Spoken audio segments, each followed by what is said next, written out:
Welcome back to another buying advice video. This time we're going to look at 6 hardtails under $600 each.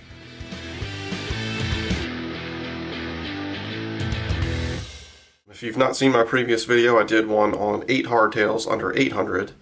And the reason that I'm doing this is I realize that $800, especially to somebody just getting into the sport, can be a lot to spend on a bicycle. I know when I was looking for my first mountain bike, $800 sounded like a crazy amount to spend. And it's only now that I realize, the different quality levels of the components, the different frame designs and things like that, where it sort of makes sense that a bike could cost $800 or even more.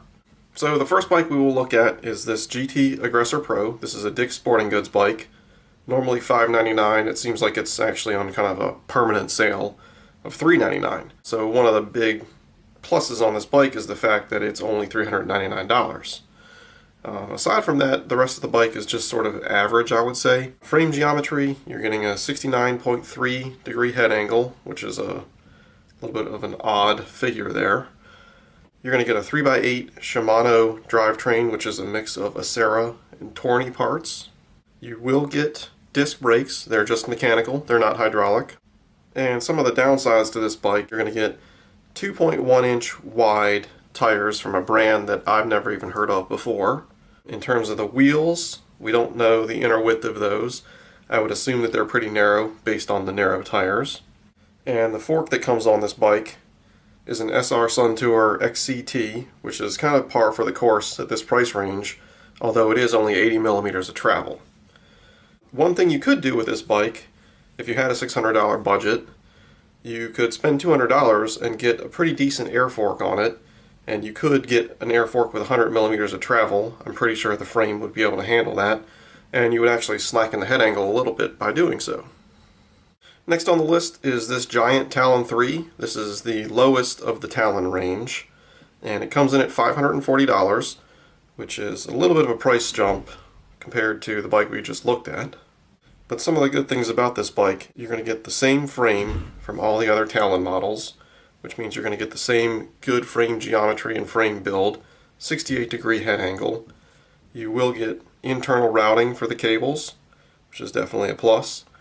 And you will get Tektro hydraulic disc brakes. Some of the things that I would consider sort of average about this bike: Suntour XCT fork, 100 millimeters this time. It is a 3x8 drivetrain, and that's a mix of Shimano Altus and Shimano Acera parts. The tires are Maxxis Icon 2.2. They're wire bead, so they're not tubeless ready, although the wheels are tubeless ready, and they have a 21 millimeter inner width. And in terms of, downsides to this bike, I can't really see too many at all. Another nice thing about this bike, and I think it's the only one on this list, this is a bike that you can walk into a local bike shop, and you can get a bike that you know is going to be set up properly. Number 3 on this list is a Bikes Direct bike, and this is the Gravity HD 1x10. Comes in at $5.99. As the name implies, it does have a 1x10 drivetrain. It's a SRAM X7. One of the other nice things about this bike is that it comes with hydraulic disc brakes, and they are Shimano brand. The fork is a SR Suntour XCT. We're seeing those quite a lot here. Looks to be 100 millimeters of travel, although it does not say. The tires and wheels are of an unknown brand. We do know that the tires are 2.1 inches wide, which is pretty narrow. It seems to have a very long stem on it. And I would say one of the biggest negatives about this bike is actually the frame geometry. So it has a 71 degree head angle, which is very steep. I would consider 70 old school, so this is going sort of the other direction on that. It's one of the reasons that personally I would stay away from this bike, but still it's worth considering, I think. Next up is the Haro Double Peak 27.5 Sport. Comes in at $5.99. This has internal cable routing, which to me is a positive. It also comes with Shimano hydraulic disc brakes. Some of the sort of average things about it, we're looking at another 3x8 drivetrain, Shimano, mixture of Torney and Altus.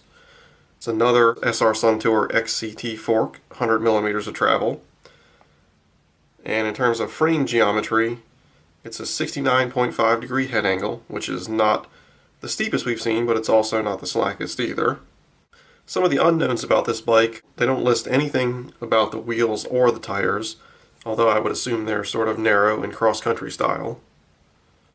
The Nishiki Colorado comp is next up on this list, and this was a bike that was actually part of the 8 under 800, but it also happens to be under $600 on this sale, and it's been as low as $350 during some holiday sales, so definitely worth considering in this price range. Some of the pros about this bike: it is the only one to have a 1x11, and that is a SRAM NX drivetrain, so I would consider that to be, pretty good quality. It's sort of entry level in terms of 1x11s, but it gets the job done for sure. This is also the only bike on this list to have plus size tires.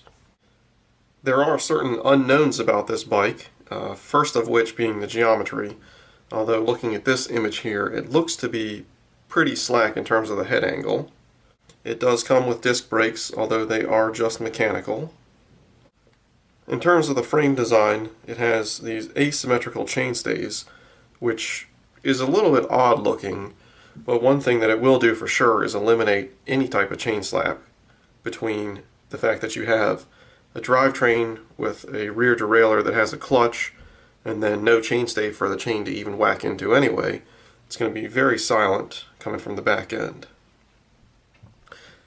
The only sort of negative that I would say about this bike is the odd choice of plus size tires with boost spacing, with a through axle, but then it goes into a frame with a straight steerer tube.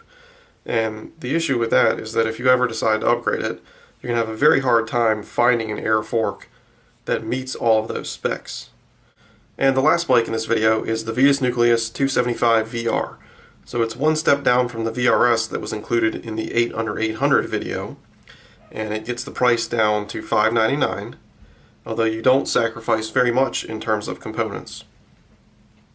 So some of the pros on this bike: the frame geometry obviously is the same as the other models, and that has the 66.5 degree head angle, so it is the slackest of the bunch here. This is the only bike here that comes with an air fork. It's an SR Suntour XCR Air with 120 millimeters of travel. It comes with Tektro hydraulic disc brakes, and the wheels are tubeless ready. They're 29 millimeters inner width, although the WTB Vigilante and Trail Boss tires that it comes with are not tubeless compatible.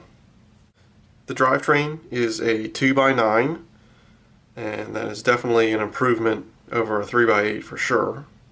And to be honest, I can't really find any flaws with this bike as an overall package, especially given the $599 price point. So there you have 6 hardtails, each of them under $600. They're all good for one reason or another. It seems like a lot of them you may get one good part, you may sacrifice that on another part. One bit of advice that I will give is that I think you should consider the frame, the geometry, the fit, things like that a little bit more over the components, because it's pretty easy to change out some tires, put on a new fork, even change the drivetrain if you feel the need to do that. But one thing you can't really do is change how the bike fits you and change the geometry of the frame. You're going to be stuck with what you get. If you liked the video, or if you feel like you got anything useful from it, please do give me a thumbs up. Also, let me know in the comments if I've missed any budget hardtails. I'd love to hear about those. And lastly, if you have not subscribed to the channel, please consider doing so. As always, there will be more content coming, so I would hate for you to miss out on something else that you would like as well. And we'll see you next time. Thanks for watching.